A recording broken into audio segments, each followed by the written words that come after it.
बच्चों, अंशुमान एकेडमी में आप सभी का स्वागत है। मैं उमा मैम आज से एक नई श्रृंखला चालू करने जा रही हूँ जिन्हें बोलते हैं रैपिड जीएस।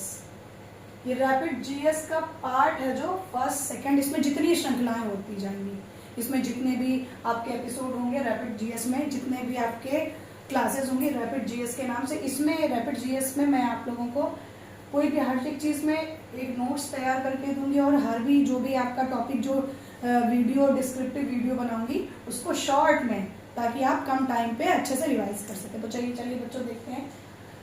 मैंने आपको वीडियो में बताया था संगम युग के बारे में, पूरी जानकारी वीडियो में आपको दी हुई है। अब ये देखिए संगम युग के कुछ महत्वपूर्ण तथ्य। संगम युग जो था तीन राज्यों के बीच, मतलब तीन राज्य, ये चोल, चेर और पांड्य के समय में दक्षिण भारत में ज्यादा मतलब फला फूला।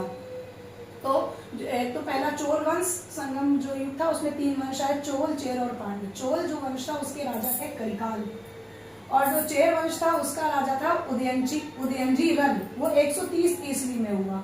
और दूसरा राजा था, ये प्रतापी राजा हो गए, नेदुजिरल आदन, ये हुआ इसके दूसरे राजा। और सेन गुट्टुवन, ये तीसरे राजा 180 ईस्वी में। इनको अधिराज की उपाधि भी दी गई। और इन्होंने, जो सेन गुट्टुवन थे, इन्होंने पत्तिनी धार्मिक साम्राज्य की स्थापना की। अब तीसरा राज्य आया जिसका मुख्य शासक था नेडुजेलियन 210 ईस्वी में। और पांडवों का पहला उल्लेख किसने किया? मेगस्थनीज ने। नलिकोडम संगम युग का अंतिम शासक था। संगम युग का अंतिम शासक कौन था? नलिकोडम। संगम युग में राज्यों को क्या बोला जाता था? मंडल बोला जाता था। राजा का जो जन्मदिन होता था उसे बोलते थे पेरुनल, वो एक महोत्सव के रूप में मनाया जाता जिसे पेरुनल बोलते थे।